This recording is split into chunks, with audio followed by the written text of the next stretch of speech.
My dear viewers, welcome to my YouTube channel. आज हम subject verb agreement के बारे में पढ़ेंगे। इसमें कुछ रूल्स मैं आगे के बताने जा रहा हूँ।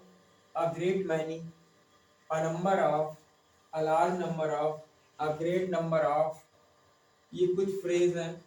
इनके बाद हमेशा प्लूरल वर्ब प्रयोग की जाती है और इनके बाद प्लूरल नाउन भी आता है।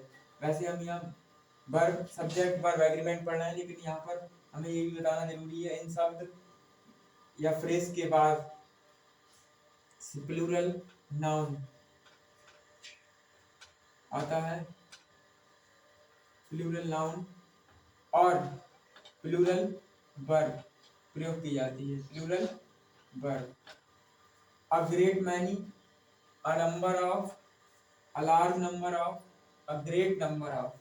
रिमेंबर, इनके साथ हमेशा प्लूरल नाउन और प्लूरल वर्ब का ही प्रयोग होता है। For example, a great many students have taken part in the school competition.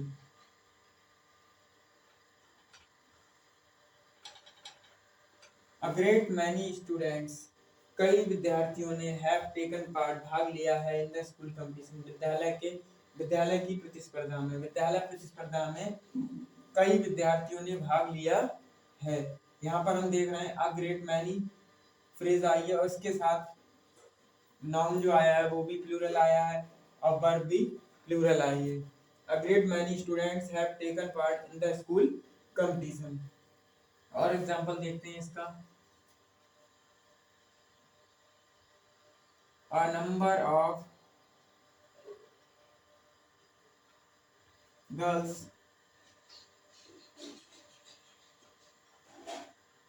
are learning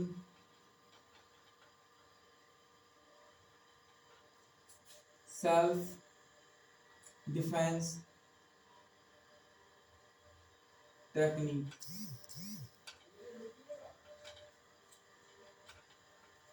बहुत संख्या में लड़कियां आर लर्निंग सीख रही हैं सेल्फ डिफेंस टेक्निक, आत्मरक्षा तकनीक सीख रही हैं। आज के टाइम में सेल्फ डिफेंस सीखना बहुत अच्छी बात है, लड़कियों के लिए खासकर बहुत ज़्यादा अच्छी बात है। Are number of girls are learning self defence technique. I hope कि ये रूल समझ में आया होगा। यहाँ पर हमने जो वर्ब यूज करी है वो प्लूरल वर्ब यूज करी है। अ number of, a great number of, a great many, a large number of, इनके साथ ऑलवेज हम प्लूरल वर्ब का प्रयोग करते हैं। ये रिमेंबर रखने का रूल है बहुत ज़्यादा। इसके बाद हम नेक्स्ट रूल समझाने जाएंगे आपको।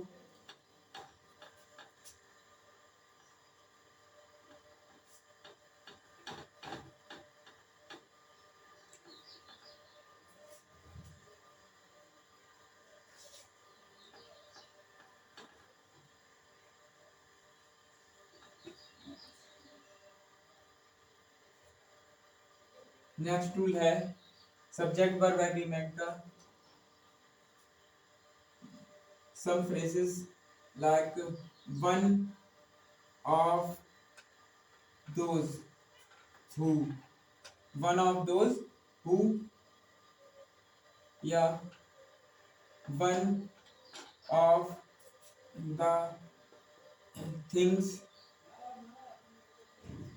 That, one of those who या one of the things that के बाद हमेशा प्लूरल वर्ब आती है। प्लूरल वर्ब अगर ये सब्जेक्ट के रूप में आएगा वन ऑफ दोज हु या one of the things that, तो इसके बाद हमेशा प्लूरल वर्ब ही आएगी। Remember, one of those who, one of the things that. Who के साथ सजीव का प्रयोग होता है और यहाँ पर दैट के साथ हम निर्जीव का प्रयोग करेंगे। For example,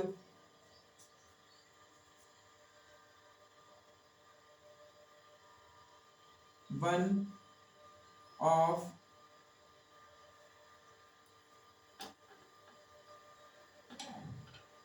he is one of those persons he is one of those persons who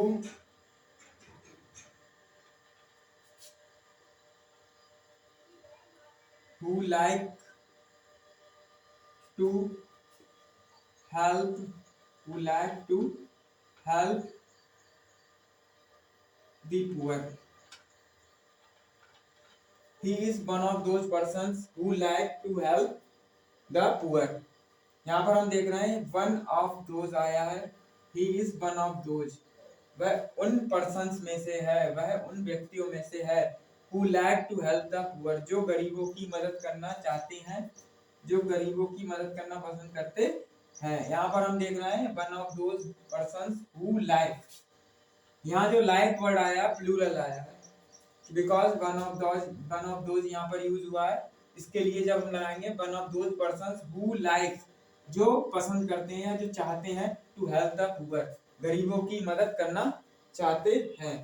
he is one of those persons who like to help the poor. यहाँ पर लाइक जो आया प्लूरल वर्ब आई है।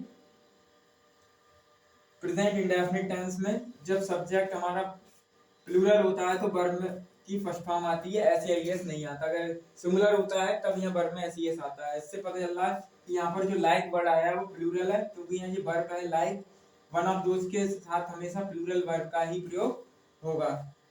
इसका और example देख लेते हैं।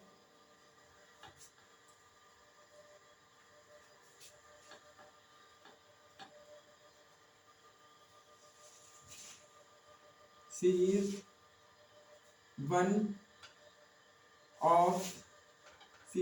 of the girls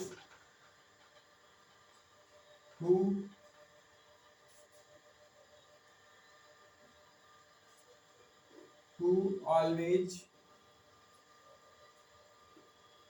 understand the feelings of others.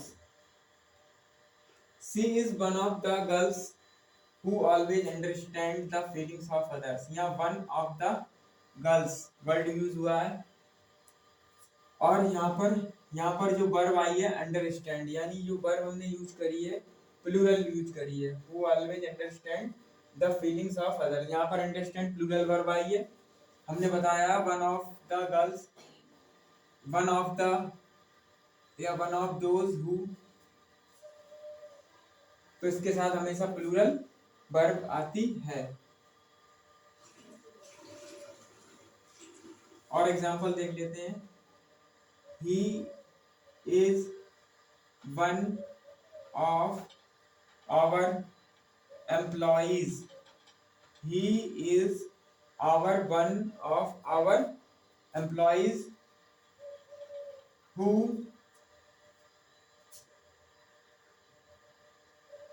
are always alert।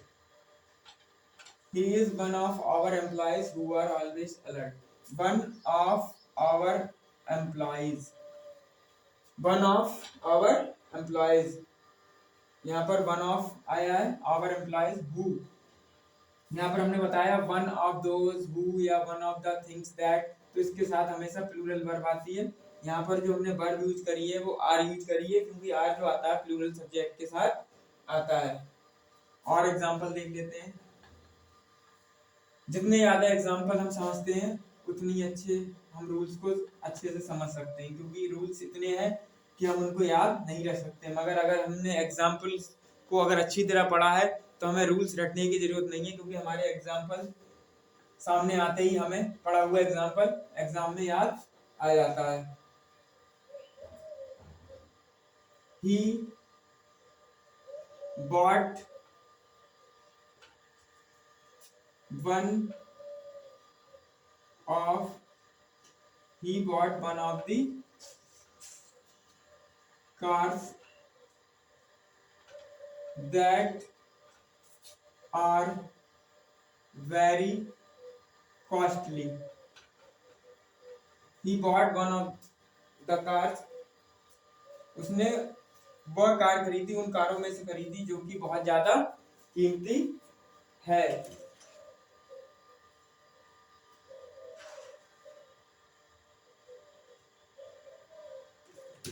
He bought one of the cars that are very costly। यहाँ पर हमने वन ऑफ द यूज किया है और दैट क्योंकि यहाँ निर्जीव चीज की बात हो रही है, कार की। ही bought one of the cars, उसने उन कारों में से वह कार खरीदी जो बहुत कीमती है। He bought one of the cars that are very costly. यहाँ पर वन ऑफ द के साथ हमारा प्लूरल वर्ब का ही इस्तेमाल होता है। आई होप कि आप सबको ये समझ में आया होगा, और अगर आपको अच्छा लगा हो इसे लाइक जरूर कीजिए और अपने फ्रेंड्स को शेयर भी कीजिए, और सब्सक्राइब करना ना भूलें, जिससे आप नेक्स्ट टाइम हमारा वीडियो देखकर अपने नॉलेज को और भी ज़्यादा इम्प्रूव कर सकें। थैंक्स।